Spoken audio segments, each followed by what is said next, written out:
अनि फोनमा चार्ज पनि लगभग 18% मा झरेछ। विष्णुपादुका मन्दिरमा करिब 40 मिनेट बिताएपछि 10:40 मा म सूर्यकुण्डतर्फ लागेँ। अहिले 10:40 भयो अनि म मन्दिरबाट निस्केँ। Let's head to Suryakund.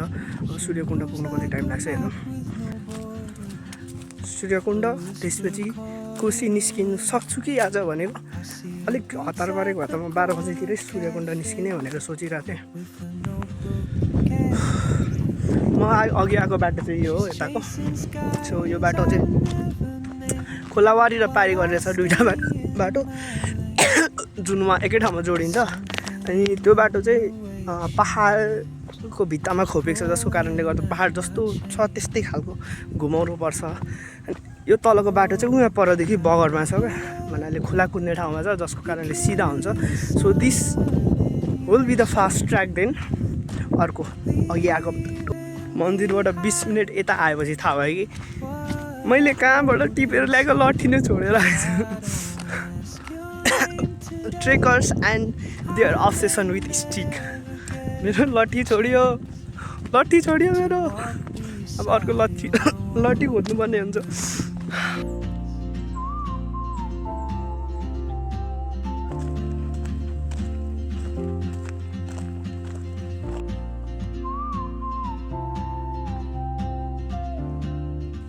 यदि म विष्णुपादुकामा 40 मिनट नबसेको भए लगभग पुग्नु आँटे हुन्थ्यो सूर्यकुण्ड। हाफवे भन्नाले अब गाडीको बाटो 25 मिनट देखाइरहेको छ भनेपछि मलाई 1.5 घन्टा जति लाग्छ। 1.5 घन्टा 1.5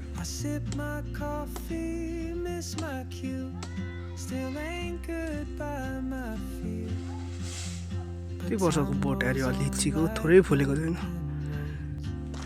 अहिले ठ्याक्कै 1 घन्टा भयो विष्णुपादुकाबाट हिँडेको। अनि म्यापमा गाडीको लगभग 15 मिनट हिँडेछु म 1 घन्टामा। गाडीमा 15 मिनट लाग्ने बाटो।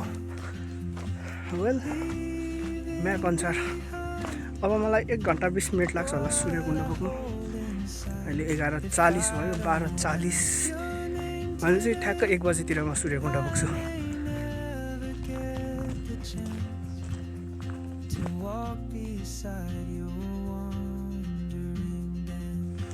यति होचो एल्टिट्युडमा पनि सल्लाह रहेछ यहाँनिर।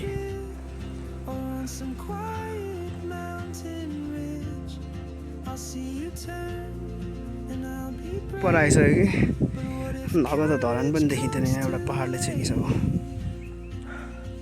अब चाहिँ घाम ज्यादै हुन थाल्यो। लिटरली यदि सिजनमा आएको, सिजन भन्नाले दसैँ तिहारको बिचमा या पानी पर्ने सिजनमा आएको मस्त देखिने रहेछ। सेम टु सेम लेटाङ भन्नाले लेटाङको ल्यान्डस्केप कस्तो छ त्यस्तै खालको छ ल्यान्डस्केपहरू।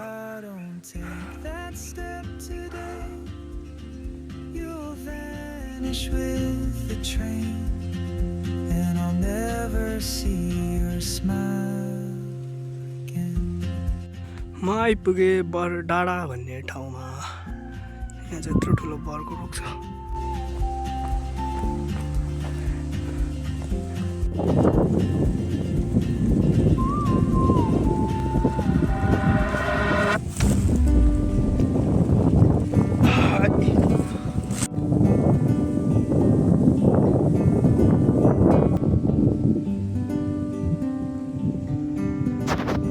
कोसी देखिने रहेछ तर कोसी मजाले देखिँदैन।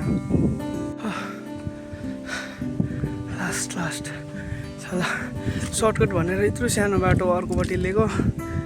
10 मिनट ज्यादा 15 मिनट ज्यादा हुनु हिँड्नु पऱ्यो। त्यतिखेर सूर्यकुण्ड पुगिन्थ्यो। यहाँ भएको यो बाटोबाट छुटेर एउटा तल जाने एउटा माथि जाने रहेछ। म माथि जानुपर्ने रहेछ। उताको सर्टकट लिएर तलतिर गएर यस्तरी हेर्नु पर्ने, डाँडा उकालो चढ्नु पर्यो।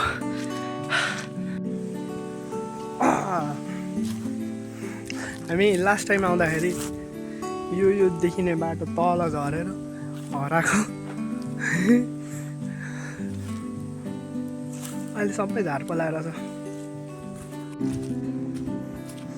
1:30 गयो म आइपुगेँ सूर्यकुण्ड पानी छैन कुण्डमा ए र छ अलिअलि माछा हो कि भेगो तर हियर आई कम त्यो 15 मिनट वेस्ट नगएको भए लिटरली म अघि आएर यहाँ एकछिन बसेर फेरि हिँड्नु लागिसके हुन्थेँ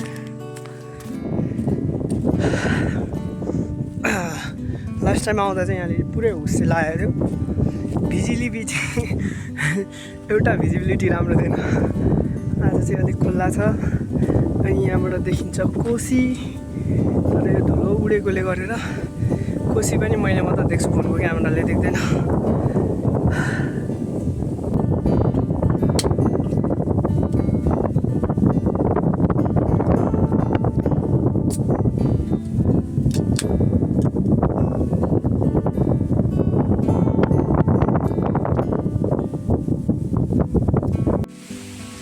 It's 2 PM अनि म बसेको ठाउँबाट जाँदैछु अब टाइम बचाउने चक्करमा गुगल म्यापले देखाएको बाटो छोडेर म जानु थालेँ ल यहीँनिर दुईटा बाटो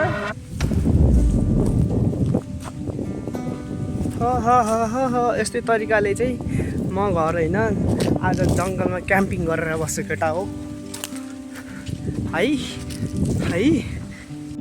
so this is the road trekking road बाटो छ एउटा ठाउँ क्रस मिस के अरे एउटा ठाउँ मिस्टेकली अर्को बाटो गयो भने आज सूर्यकुण्डमा बसाइ हुन्छ जङ्गल यत्रो ठुलो छ अनि एउटा सानो बाटो छ मान्छे 0 मान्छे 1 म छु बस 2-3 ठाउँमा बाटो फाटेको थियो मिस नगरे होस् भरे एउटा बाटो मिस्टेक भयो भने म पुग्छु कसैको खेततिर हाइकिङ यस्तो मस्त चल्दैछ जङ्गलबाट बाटो बिर्सेर कता बसेर कसो घरको बारी आइपुग्यो म सरी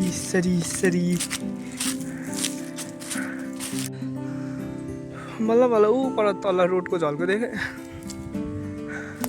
मान्छे हरायो भने गल्दैन रहेछ हिँडेको गर्दैछ सो कहीँ डुल्नु जान्छ भने हराउने अनि गलेको छ भने हराउने अनि फेरि एनर्जी आउँछ रिटर्न टु दि सेम प्लेसमा पुग्नुको लागि मैले लट्ठी भेटाएँ कति वर्षको बोट हो यो लिचीको यत्रो ठुलो बोट हुन्छ मेरो स्क्रिनमा अट्दै छैन मेरो घरमा त सानो छ त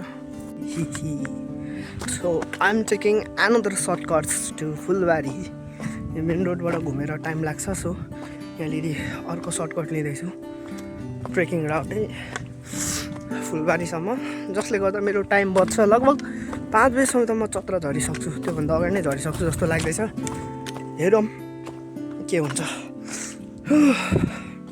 अझै त्यस्तै हो घुँडा दुख्नु थाल्यो अलिअलि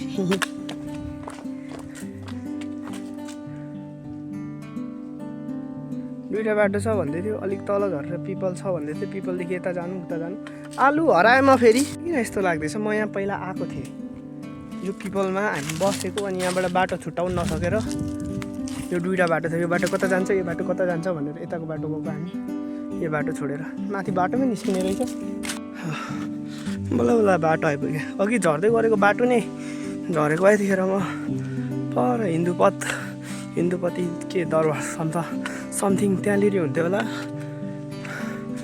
के भएर यता आउने भनेर यता जङ्गलको बिच घुमेर हराएर यता निस्केर फेरि त्यतैतिर जानु पर्दैछ छि बाटो छोडेर आएको बाटो यहाँ आइपुग्थ्यो हिन्दूपथ दरबार जाने बाटो भनेर यो यहाँनिर बिचको बाटो छ नि अब त्यहाँबाट अलिकति मात्रै ऊ यहाँ डाँडासम्म आयो होला लगभग 100 मिटर जति 200 मिटर जति थियो होला फर्केर गएँ घुमेर भरे यत्रो घुमेर आउनु पर्यो आलु जस्तो अब हामी यहाँबाट तल जान्छौँ मलाई यहाँ बसेको याद छ म आइपुगेँ हिन्दूपति दरबारको भग्नावशेष हेर्न यहाँबाट भित्र जानुहोस्। सो म पहिल्यै घुमिसकेको यो ठाउँ। म चाहिँ जाँदिनँ, मलाई चत्रा झर्नु छ छिटोभन्दा छिटो। अर्को बाटो जाने भनेको द सेन्स अफ नेभिगेसनले मलाई कता कता घुमायो। बेटर हुँदैछ तर अलिक सेन्स अफ नेभिगेसन। अनि फोनमा चार्ज पनि लगभग 18%मा झरेछ।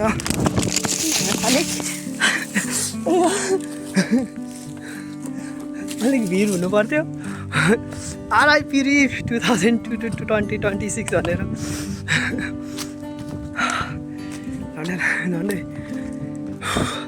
अब अलिकति छ तल पुग्नु। गाडी कराएको सुनिदियो, अलिकति छ भन्दा पनि यहाँ आइपुग्यो। अनि यो लट्ठी मसँग छ, अब लगेर म्युजियममा राख्ने हो।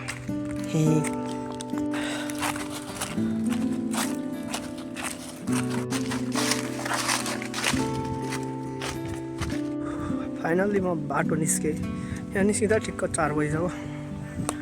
गाडी त 5 बजेको हो किनकि 4 अलरेडी भइसक्यो। म पुग्दिनँ यति छिटो, बस स्टेसन भइसक्छ गाडी।